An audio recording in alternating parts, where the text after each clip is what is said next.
Hey y'all, it's Maddie from the Itty Bitty Homestead Committee. Today we are going to talk about my litter, which was Gigi x Sadie, and talk about who we are keeping and who we are not keeping and the reasons behind it. So let's jump into that. So this litter is now 8 weeks old and they are working on being weaned from mom, and some of these are actually going to go to 4-H homes soon. We'll start off with this little guy right here. His name is Blue. He's a blue-eyed white. This rabbit is 3 generations in the making and what I have been trying to get for the longest time out of my blue-eyed white program. After all, he is a blue-eyed white, but I'm not keeping him. And that's because Blue is a boy. For the next phase of my blue-eyed white program, I need a female to breed to my outcross. Unfortunately, this little buck is related to everything I have in the barn, and therefore I'm not comfortable with breeding him to any of his aunts because he's already heavily line bred. Technically, he is a full sibling pairing, just to verify that I did have a Vienna carrier in Sadie. And obviously I did because I did get a blue-eyed white. But because of the genetic conglomeration that I have here and how heavily line bred he is, I would need him to be a doe in order to breed him out to the buck I have. This is Strawberry. He's my new breeding buck, and he is the outcross that I'm going to be using for my blue-eyed white program. But he's a buck, so this one needed to be a doe. So what I'm gonna do is, because I had a proper pairing between Sadie and Gigi, I will breed them again together to get more blue-eyed whites, and hopefully in the future they'll be females.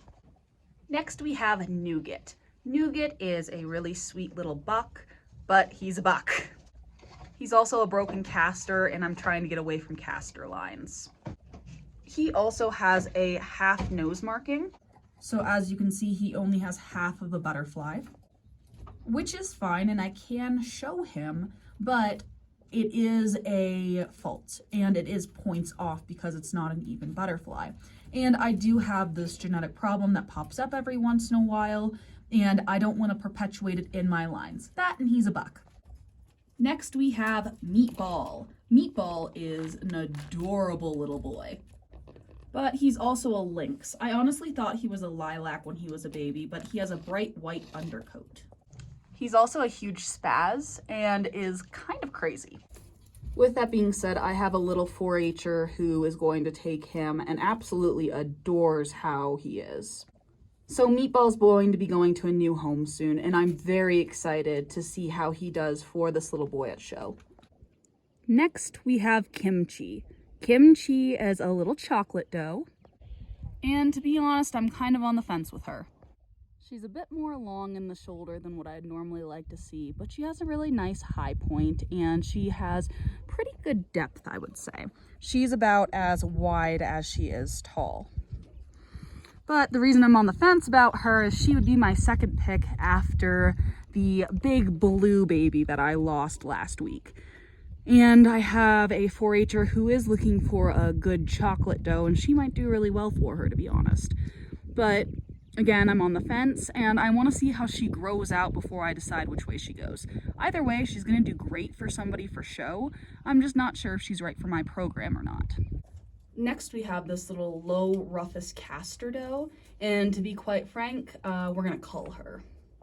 I don't feel comfortable putting her in somebody else's breeding program. She's a runt, and she doesn't have all that great of type.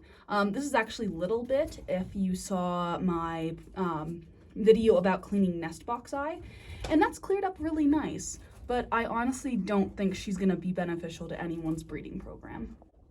And finally, we have Fiji.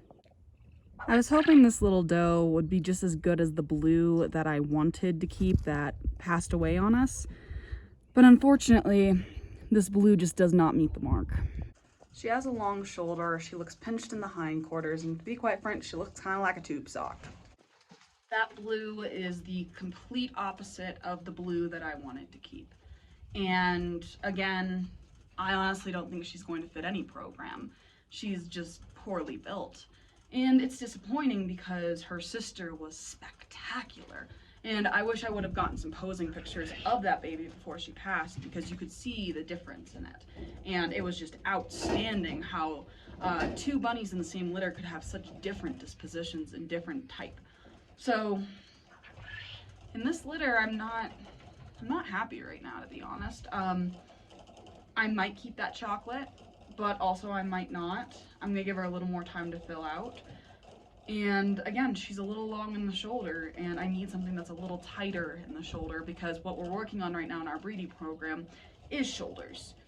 So I'm disappointed, but there's always the next litter. I rebred Sadie to Strawberry, who he's gotten legs, he's done really well, he has an amazing shoulder. So in theory, breeding the 2 of them together should improve our shoulders. But part of being a breeder and part of raising show rabbits is sometimes, even if you are breeding for a purpose, you're not going to get a rabbit in a litter you're going to want to keep, and you're just going to have to try again. So it is what it is. We'll move on from it, and we'll get better litters next time. But I want to thank y'all so much for getting this far into the video, and I'll see y'all in the next one. Bye.